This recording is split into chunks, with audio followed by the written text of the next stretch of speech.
చాలా సంక్షిప్తంగా ఉంది. అయితే వీళ్ళిద్దరితో ఒకటే విభేదం చెప్తాను. వాళ్ళ నాన్న చనిపోయినట్టు పేపర్‌లో వచ్చింది. ఎప్పుడో పప్పు, ఉప్పు కొనుక్కొనొస్తే ఆ పేపర్‌లో ఆ వాక్యాలు కనపడినియి. 4 వారాల తర్వాత నేను పప్పు, ఉప్పు, బెల్లం వగైరా సరుకులు కొనే చోట ప్రత్యక్షమయ్యిందా పేపరు. ఈ మాట చెప్పింది చల్లా రామపణి గారు.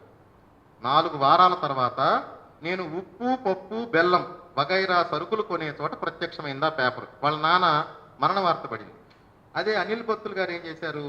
సరిగ్గా 4 వారాల తర్వాత పచారీ కొట్లో ఉప్పు, కొత్తిమీర, బెల్లం కొంటున్నప్పుడు పాత దినపత్రిక నా చేతికి వచ్చింది.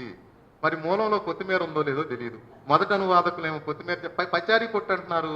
కొత్తిమీర ఉండే అవకాశం తక్కువేమో అనుకుంటున్నారని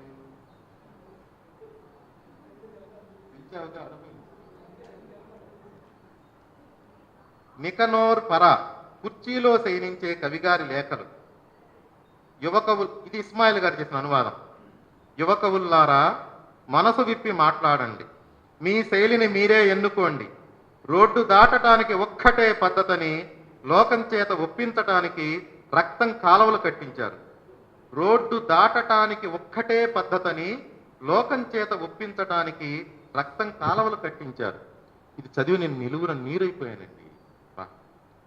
ప్రపంచమంతా కడితే రక్తమున కాకుంటే కన్నీళ్ళు తను ఏం కవి చెప్పాడు ఆ కవి, అదే భావం కదా ఇది.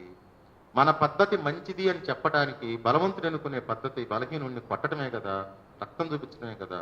క్రూసేళ్లు ముస్లిముల మధ్య క్రిస్టియన్స్ మధ్య, భారతదేశంలో ముస్లిం హిందూ ఒకప్పుడు మొఘలాయుల పాలనలోనో కుతుబ్ షాహీల పాలనలోనో ఢిల్లీ సుల్తాన్ల కాలంలోనో జరిగిన హింస మా మతమనో లేకపోతే మా మార్గమే మంచిదని చెప్పడానికి, అది పొలిటికల్గా కూడా అంతే కదా. ఒకప్పుడు కొంచెం సాధుత్వంగా జరిగిపోతుంది పొలిటికల్గా మా పద్ధతి మంచిదని చెప్పడానికి. ఇటీవల కాలంలో పొలిటికల్గా కూడా మా పద్ధతి మంచిదని చెప్పడానికి అది కూడా రక్తం చూపించాల్సిందే కదా. రామానుజాచార్యులు గారు యాదవ్ ప్రకాశుడి దగ్గర శిష్యుడు. యాదవ్ ప్రకాశుడు చెప్పేదానికి రామానుజాచార్యులు విరుద్ధంగా చెప్తున్నారని, కొత్త సిద్ధాంతం చెప్తున్నాడని తన 2 శిష్యుల్ని రామానుజాచార్యుని చంపడానికి నియోగించాడు. 18 ఏళ్ల వయసులో రామానుజాచార్యులకు. వీడెందుకు కొత్త మాటలు చెప్తున్నాడు, సంప్రదాయ విరుద్ధంగా వేదాన్ని వ్యాఖ్యానిస్తున్నాడు, ఒరే వీడు బతకడానికి వీల్లేదు అని 2 శిష్యుల్ని ప్రేరేపించి రామానుజాచార్యుని చంపించడానికి పంపిస్తాడు. సరే, హత్యా ప్రయత్నం విఫలమైంది. తర్వాత యాదవ్ ప్రకాశుడు రామానుజాచార్యులు గారిదే మంచిదని అంగీకరించి ఈయన మార్గంలోకి వచ్చాడు, అది వేరే సంగతి. కానీ మొదట బలప్రయోగం అనేది, అణిచివేయటాన్ని చూడటం అనేది, ప్రపంచమంతా మనది మంచిది అని చెప్పడానికి. నేను మావిడ చీరలు కొట్టుకుపోయాము, ఆమె చీర ఎంపిక చేసింది, నేను చీర ఎంపిక చేశాను, ఇది బాగుని తీసుకోమన్నాను, ఆవిడ వద్దని అటు అని చెప్పి తను ఎంచుకున్న చీరే తీసుకుంది. ఇంటికి వచ్చిన తర్వాత 40 నిమిషాలు ఆ చీర ఎందుకు చెడ్డదో నేను ఎంపిక చేసింది, తను ఎంపిక చేసుకున్న చీర ఎందుకు మంచిదో 40 నిమిషాలు నాకు చెవులు రక్తం గారెట్టి చెప్పింది. ఇది వాస్తవం. ఆమె కంటే నేను బలహీనుని కాబట్టి నేను అంగీకరించాను, ఒప్పుకున్నాను. ఇక ఇందులో ఇది నాకు ఈ స్వానుభవం అన్నమాట. ఇది ఇక క్రూసేళ్లు దాకా హిందూ ముస్లిం యుద్ధాల దాకా పోవటం దీనికి. రోడ్డు దాటడానికి ఒక్కటే పద్ధతని లోకం చేత ఒప్పించటానికి రక్తం కాలువలు కట్టించారు. ఇది నేను రోజు వారం కొద్ది చదివాను, ఈ వారం అంతా కొద్ది చదివాను అన్నారు కదా. ఈ భాగం వచ్చిన తర్వాత నేను ఇది చదవలేకపోయినా తర్వాత దాన్నే అనవసరంగా ఆలోచించి నిజంగా ఎంత వేషం, మన పద్ధతి మంచిది అని చెప్పటానికి ఎంత ద్వేషం ప్రదర్శించుంటాం, ఎంత క్రౌర్యం ప్రదర్శించుంటాం, ఎంత కాఠిన్యం. ప్రపంచం అంతా రక్తంలో మనం, భూతలం అంతా ఏదో ఒక సమయంలో రక్తంలో మనం ముంచెత్తే ఉంటాం కదా.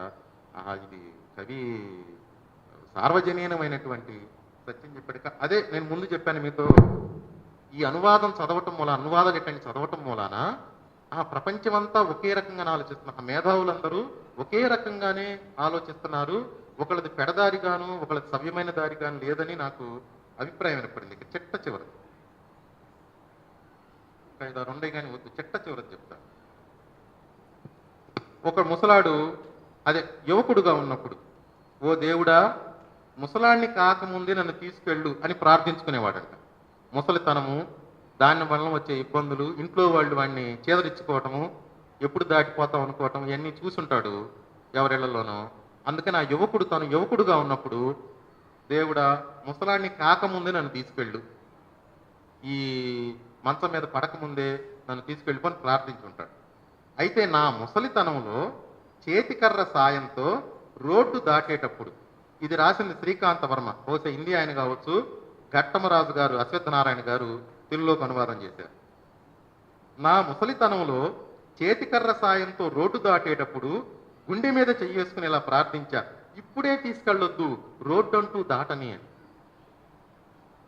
యువకుడుగా ఉన్నప్పుడేమో ముసలివాడు పడే బాధలు చూసి, దేవుడా నన్ను ముసలాడు కాకముందే, ఇలాంటి ఇబ్బందుల్లో పడకముందే నన్ను తీసుకో అని చెప్పాడు అని అనుకున్నాడు.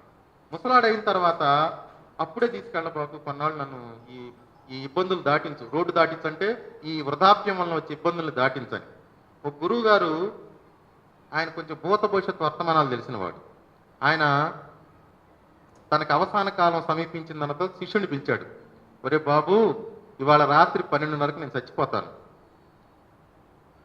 నేను ఈ రాత్రి మన ఊరి చివర ఫలాని చోట ఉన్నటువంటి గుడిసెలో ఒక పందికి పిల్లనై పుడతాను. దానికి 10 పిల్లలు పుడతాయి. దానిలో నుదుటి మీద పొట్ట మీద మచ్చ ఉన్న పందిని నేను. 6 గంటలకల్లా పుడతాను నేను. నువ్వు వెళ్ళి వెంటనే చంపేసే, నేను ఆ పంది జన్మ భరించలేను.